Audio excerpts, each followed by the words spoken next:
Hey, it's September, but there's plenty of warm weather left and the last major holiday of the season still to be enjoyed. So Labor Day, traditionally considered the end of summer, is celebrated with parades, cookouts, and family outings. It also recognizes the creation of a labor or union movement and honors the social and economic achievements of American workers. So let's get into the origins of Labor Day. So during the late 1800s, at the height of the Industrial Revolution in the United States, the average American worked at least 12 hours a day, 7 days a week to survive. And despite of restrictions in some states, children as young as 5 years old worked in factories and mills doing the same jobs as adults, but earning only a fraction of adult wages.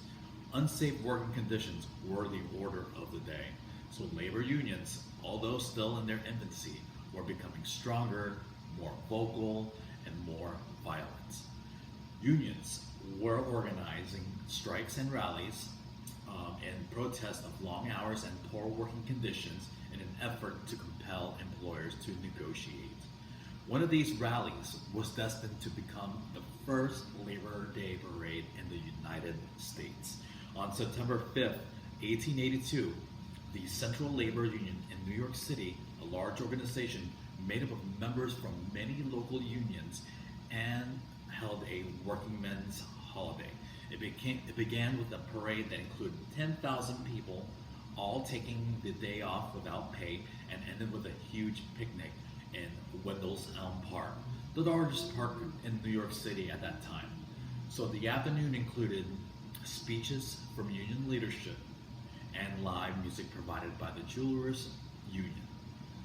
Newspapers called it a day of the people. So let's get into the working men's holiday. So union organization and opposition continued and often erupted in violence, such as the Haymarket Square riot on May 4th, 1886. On that day, labor unionists rallied to protest the killing of workers by Chicago police during the strike against the McCormick Reaper works on the previous day. 7 police officers and 1 worker were killed during the riot, and many others were injured. Several men were arrested and hanged, and 1 committed suicide. So this violence helped galvanize public opinion for and against labor unions. However, the idea of a working men's holiday became popular in industrial cities across the country. The first state to introduce a legislative bill was New York, but the first state to actually pass a law mandating the celebration of Labor Day was Oregon. So on February 21st, 1887. So later that year, Colorado, Massachusetts, New Jersey, and New York followed. Connecticut, Nebraska, and Pennsylvania were next. So by 1894, 23 states had established a Labor Day holiday. So the legislation passed in 1894. So Labor Day was made a national holiday under President Grover Cleveland when Congress passed legislation on June 28, 1894, declaring the holiday to be celebrated on the first Monday in September.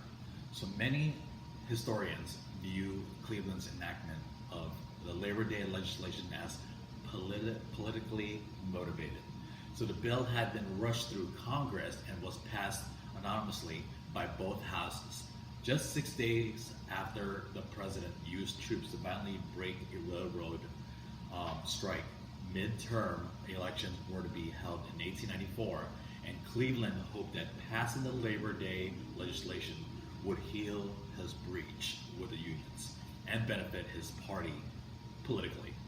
So in 1989, famous labor organizer and head of the American Federation of Labor, Samuel Gompers, commented that Labor Day was the day for which the toilers in past centuries looked forward, when their rights and their wrongs would be discussed.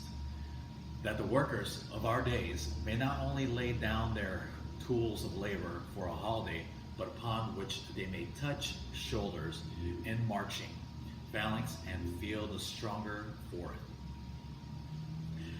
whose idea was it, right? So two men with very similar names vie for the title of founder of Labor Day. One is Peter J. McGuire. He was the General Secretary of the Brotherhood of Carpenters and Joiners, and a co-founder of the American Federation of Labor.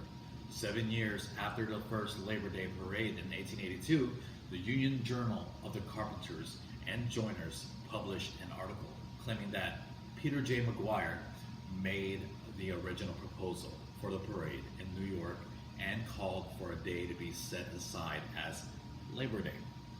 So for some time, it was assumed that McGuire was in fact the originator of Labor Day. So however, many now believe that Matthew McGuire suggested the holiday he had been a machinist from the Knights of Labor. Later, the Secretary of Local 344 of the International Association of Machinists in Paterson, New Jersey, and the first Secretary of the Central Labor Union in New York. A newspaper article written 9 years after the Labor Day parade in New York, entitled Labor Day, Its History and Development in the Land, maintained that McGuire, as Secretary of the Central Labor Union, arranged the parade.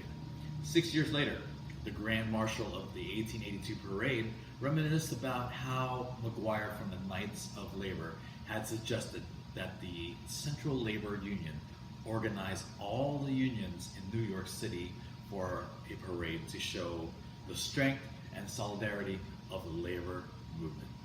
So in 1968, speech at the convention of the International Association of Machinists, Secretary of Labor W. Willard Wirtz formally declared, "My decision is that there is no question as to who is the father of Labor Day in this country officially as of this moment. Insofar as the Department of Labor is concerned, it is Matt McGuire, machinist." So celebrating Labor Day, many people consider Labor Day their last chance for a summer getaway and head to their favorite spot for a long weekend of fun. Parades are still popular, although in recent years, as union membership has declined, there have been fewer and fewer labor-oriented speeches. Cookouts are the #1 way people say they celebrate Labor Day. Some communities organize street fairs or fireworks displays. And now, do other countries celebrate Labor Day? Well, many other countries have set aside a day to celebrate workers. Labor Day is also celebrated on the first Monday in September in Canada. Australians celebrate Labor Day in March or October, depending on the territory in which they live.